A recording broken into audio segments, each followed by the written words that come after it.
ఈ వీడియోలో మనం మోహిని ఏకాదశి ఏ రోజు జరుపుకుంటాము, ఈ ఏకాదశికి మోహిని ఏకాదశి అనే పేరు ఎలా వచ్చింది, ఈ ఏకాదశి వ్రతం ఆచరించడం వలన ఎలాంటి ఫలితాలు కలుగుతాయి, ఈ ఏకాదశికి రామచంద్రునికి గల సంబంధం ఏమిటి అనే విషయాలు మరియు శ్రీకృష్ణుడు ధర్మరాజుకు ఉపదేశించిన మోహిని ఏకాదశి వ్రత కథను తెలుసుకుందాము. తిథుల్లో వచ్చే ప్రతి ఏకాదశి తిథి విశిష్టమే. పౌర్ణమికి ముందు వచ్చే శుక్లపక్ష ఏకాదశి అయినా, అమావాస్యకు ముందుగా వచ్చే బహుళపక్ష ఏకాదశి అయినా ప్రతి ఏకాదశి రోజు ఏదో ఒక ప్రత్యేకత ఉండి తీరుతుంది. అలా వైశాఖ శుక్ల ఏకాదశి తిథికి మోహిని ఏకాదశి అని పేరు. మోహిని రూపం ధరించిన శ్రీ మహావిష్ణువు రాక్షసులను ఏమార్చి దేవతలకు మాత్రమే అమృతం దక్కేలా చేసి మాయమైపోయాడు. ఈ మోహిని రూపాన్ని చూసి సాక్షాత్తు పరమశివుని మనస్సే చలించిపోయిందని, అలా ఆ హరిహరులకు జన్మించిన వాడే అయ్యప్ప స్వామి అని చెబుతారు. ఈ మోహిని అవతరించింది వైశాఖ శుద్ధ ఏకాదశి రోజు. అందుకే ఈ ఏకాదశిని మోహిని ఏకాదశి అని పిలుస్తారు. మోహినిగా మారి దేవతల కష్టాలు ఎలా తీర్చాడో మన కష్టాలు కూడా అలాగే తీర్చాలని, మనిషిలో ఉండే రాక్షస ప్రవృత్తిని అంతం చేసి సాత్వికతను వెలికి తీయాలని ఏకాదశి రోజు శ్రీ మహావిష్ణువుని పూజిస్తారు. ఈరోజు శ్రీ మహావిష్ణువుని ఆరాధిస్తే అనంతమైన పుణ్యం లభిస్తుందని, రోజువారీ జీవితాల్లో ఎదురయ్యే ఆర్థికపరమైన ఇబ్బందులు తొలగిపోతాయని పండితులు చెబుతారు. ఈ వ్రతం ఆచరిస్తే తీర్థయాత్రకు వెళ్ళి పేదలకు దానం చేయడంతో సమానం. మోహిని ఏకాదశి రోజున వ్రతాన్ని ఆచరించిన వ్యక్తి 1000 గోవులను దానం చేసినంత పుణ్యఫలాన్ని పొందుతాడని, ఏకాదశి వ్రతం మోక్ష మార్గం వైపు నడిపిస్తుందని పండితులు చెబుతారు.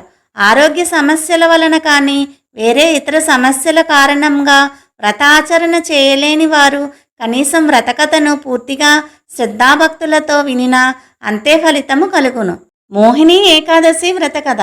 పాండురాజు పెద్ద కుమారుడైన ధర్మరాజు జనార్దనునితో, కృష్ణ, వైశాఖ మాసంలోని శుక్లపక్షంలో వచ్చే ఏకాదశి పేరు ఏమిటి, ఆ ఏకాదశి ఫలితం ఏమిటి, ఆ వ్రతమును ఆచరించే విధానం ఏమిటి, ఈ ఏకాదశి యొక్క గొప్పతనం ఏమిటి, ఏకాదశికి సంబంధించిన కథ ఏమిటి, సవివరంగా చెప్పమని వేడుకుంటున్నాను అని అన్నాడు.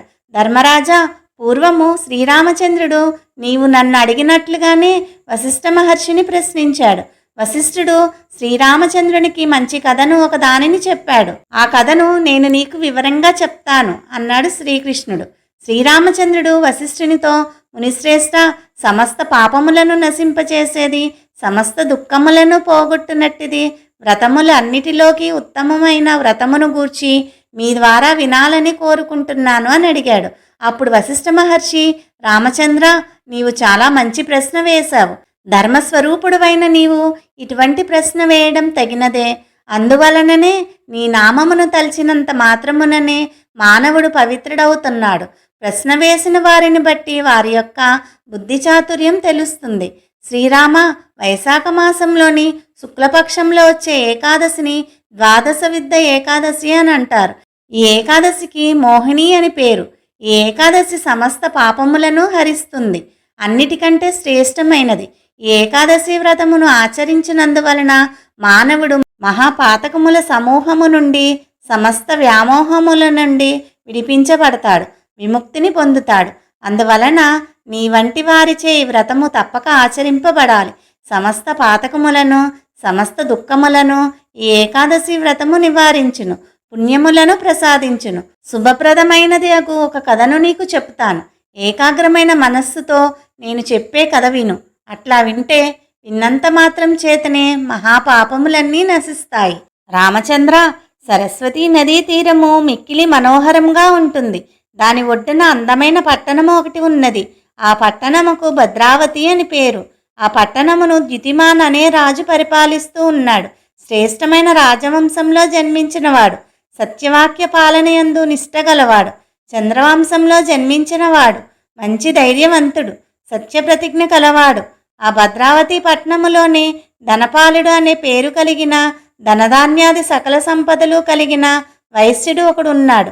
అతడు చాలా పుణ్యకార్యములు చేస్తాడు అని ప్రసిద్ధి పొందాడు. ప్రజలు దాహమును తీర్చుకొనుట కోసం ఆ వైశ్యుడు చాలా ప్రదేశములలో నీటి కుటీరములను నిర్మించాడు. యజ్ఞయాగములు చేసుకునే వారికి యజ్ఞ యాగశాలలను నిర్మిస్తూ ఉంటాడు. చెరువులు త్రవ్విస్తూ ఉంటాడు. నీడ కోసం అక్కడక్కడ చెట్లను కూడా నాటిస్తూ ఉంటాడు. ఈ విధంగా ఆ వైశ్యుడు అనేక ధర్మ కార్యక్రమములు చేస్తూ ఉండేవాడు. ఇంకనూ ఈ వైశ్యునకు విష్ణుమూర్తి పట్ల అపారమైన భక్తి కూడా ఉన్నది. పరమ శాంత స్వభావం కలవాడు. అతనికి 5 కుమారులు ఉన్నారు.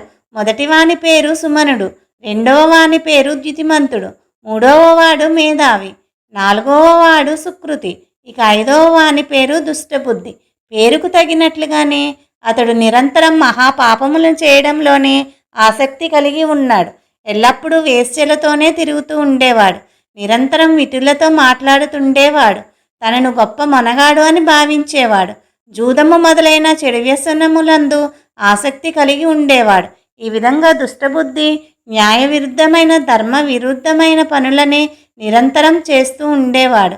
దుర్మార్గమైన ప్రవృత్తి వలన తాతాతండ్రులు సంపాదించిన ధనమును విచ్చలవిడిగా ఖర్చు చేసేవాడు. తినకూడని వస్తువులనే తినేవాడు.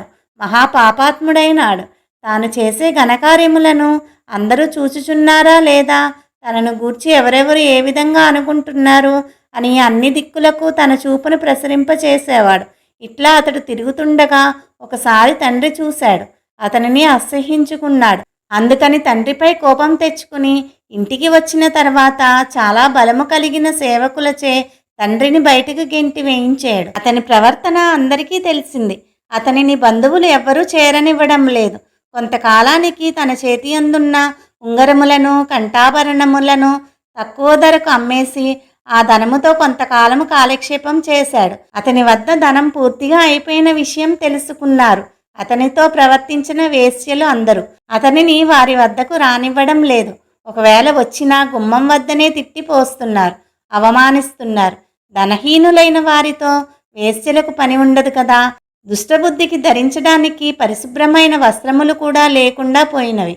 అందువలన పూర్తిగా మాసిపోయిన చిరిగిపోయిన వస్త్రములనే కట్టుకుని తిరుగుతూ ఉండేవాడు. తినడానికి సరియగు తిండి కూడా ఉండేది కాదు.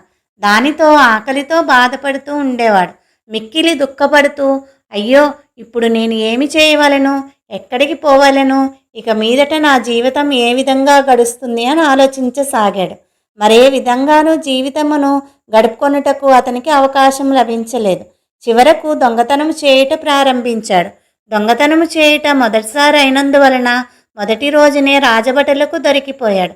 భటులు అతనిని పట్టుకున్నారు. అతని తండ్రి ధార్మికుడు, గౌరవనీయుడు కనుక అతని ముఖము చూచి చిన్న శిక్ష మాత్రమే వేసి మొదటి తప్పుగా గుర్తించి క్షమించి వదిలిపెట్టారు. చేసేది లేక అతడు మళ్ళీ రెండోసారి కూడా దొంగతనం చేశాడు. దొరికిపోయాడు. భటులు ఈసారి పూర్వం కంటే కొంచెం కఠినంగా శిక్షించారు. తర్వాత విడిచిపెడుతూ గట్టిగా మందలించి హెచ్చరించారు. ఇకపై దొంగతనం చేయనని మాట ఇచ్చాడు. అయినప్పటికీ కొన్ని దినములు గడిచిన తర్వాత జీవితము సాగే మార్గము లభించనందువలన మరలా దొంగతనం చేస్తూ భటులకు దొరికిపోయాడు. ఎన్నిసార్లు మందలించినను హెచ్చరించినను అతడు తన యొక్క బుద్ధి మార్చుకోలేకపోయాడు. దుర్వ్యసనము అంతా బలవత్తరమైనది. తాను చేసే దురాచారములను విడిచిపెట్టలేకపోయాడు. భటులు కూడా విసిగిపోయారు. అతనికి బేడీలు వేసి బంధించారు. కారాగారంలో బంధించి ఉంచారు. కొరడాలతో కొట్టారు. అనేక విధములైన జైలు శిక్షలను అనుభవింపచేశారు.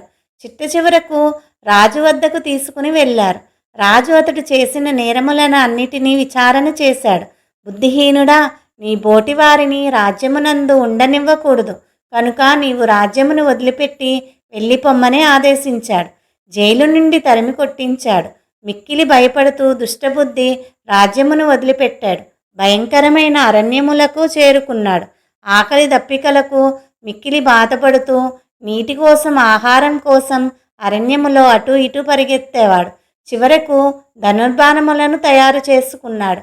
అమ్ముల పొదని వీపుకు కట్టుకున్నాడు. అరణ్యమంతా తిరుగుతున్నాడు. చిన్న చిన్న పక్షులను, జంతువులను, చకోర పక్షులను, నెమళ్లను, గ్రద్దలను, తిత్తిరి పక్షులను, ఎలుకలను కూడా ఏమాత్రం దయ లేకుండా చంపుతూ తన ఆకలి తీర్చుకుంటూ కాలం గడపసాగాడు. ఒకానొకనాడు అతడు చాలా దూరంగా ఉన్న అరణ్యంలో తిరుగుతున్నాడు. ఏ జన్మలోనో చేసిన పుణ్య విశేషం కొద్దిగా మిగిలి ఉన్నది. అతనికి ఆ కారణంగా కౌండిన్య మహర్షి ఆశ్రమం కనబడింది. అది వైశాఖ మాసం. కౌండిన్య మహర్షి గంగానదిలో స్నానం చేసి తిరిగి వస్తూ ఉన్నాడు. దుఃఖముతో కృంగిపోతున్న దుష్టబుద్ధి మహర్షిని సమీపించాడు. మంచి వేసవకాలం, అందువలన వేడి ఎక్కువగా ఉన్నది. కౌండిన్య మహర్షి స్నానము చేసి నీరు కారుతున్న వస్త్రములతోనే ఆశ్రమమునకు వెళ్ళుచున్నాడు. ఆయనను వెంబడించి వెళ్తున్నాడు దుష్టబుద్ధి. మహర్షి ధరించిన వస్త్రము నుండి జారుతున్న నీటి బిందువులు గాలికి ఎగిరి వెనుక నడుస్తున్న దుష్టబుద్ధి మీద పడుతున్నాయి. ఒక్కొక్క బొట్టు పడుతున్నప్పుడల్లా అతని పాపరాశి కొద్ది కొద్దిగా తరిగిపోతున్నది. దురదృష్టము కూడా కొంత తగ్గినది. దానితో బుద్ధి వికసించి అతనికి అవకాశం లభించింది. మహర్షికి ఎదురుగా నిలబడి నమస్కరించాడు. ఓ బ్రాహ్మణోత్తమ, నేను పుట్టిన దగ్గర నుండి పాపములనే చేస్తున్నాను. పరమ పాపాత్ముడను. ప్రస్తుతం నా వద్ద ధనము ఏమీ లేదు. ధనముతో పని లేని నా పాపములను పోగొట్టునట్టి ప్రాయశ్చిత్తం ఏదైనా ఉంటే నా యందు అనుగ్రహము ఉంచి నాకు వివరించండి అని అన్నాడు మహర్షితో. మహర్షి దివ్య దృష్టితో గడిచిపోయిన అతని జీవితమునంతటినీ తెలుసుకున్నాడు. వెంటనే దుష్టబుద్ధితో, పోయి నీవు నీ పాపములను పోగొట్టుకొనదలిచినట్లయితే నేను చెప్పే మాటలను జాగ్రత్తగా విను. వైశాఖ మాసంలో శుక్లపక్షమునందు మోహిని ఏకాదశి వస్తుంది. ఆ రోజున నీవు నా మాట మీద నమ్మకం ఉంచి ఉపవాస వ్రతమును చెయ్యి. ఆ వ్రత ప్రభావము వలన మేరు పర్వతమంతా పెద్ద పాప సమూహమైనప్పటికీ నశిస్తుంది. మానవులు గత జన్మలలో ఎన్ని పాపములను చేసినప్పటికీ అవి అన్నీ మోహిని ఏకాదశి నాటి ఉపవాస వ్రతము వలన నశించుట తప్పనిసరిగా జరుగును. ఈ మోహిని వ్రతము యొక్క మహత్యము చాలా గొప్పదని చెప్పాడు మహర్షి. రాజోత్తమ, దుష్టబుద్ధి మహర్షి చెప్పిన మాటలను విన్నాడు.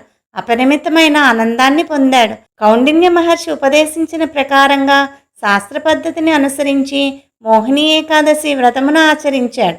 దానితో ఆ వ్రత ప్రభావం వలన దుష్టబుద్ధి యొక్క పాపములన్నీ తొలగిపోయినాయి. దుష్టబుద్ధి దివ్యమైన దేహమును ధరించాడు. గరుడ విమానమును ఎక్కాడు.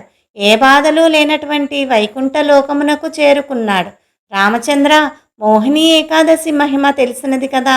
అజ్ఞానం అనే మోహమును నశింపచేస్తుంది. చరాచర ప్రాణకోటితో నిండిన 3 లోకములందును ఈ వ్రతమును మించినది వేరొక వ్రతము లేదు. మహారాజా, యజ్ఞములు, యాగములు, పుణ్యతీర్థములు, దానములు మొదలగునవి ఎన్ని చేసినప్పటికీ కూడా అవన్నీ ఈ ఏకాదశి వ్రతఫలములో 16వ వంతుకు కూడా సాటిరావు. ఈ మాటలో ఆశ్చర్యం ఏమీ లేదు. ఈ మోహిని ఏకాదశి మహత్యమును చదివినను విన్నను 1000 గోదానములు చేసినంత మహాపుణ్యము లభించును. ఈ కథ కూర్మపురాణములోనిది. పద్మపురాణమునందు కూడా ఉన్నది. ఓం శ్రీ కృష్ణార్పణమస్తు. హరి ఓం.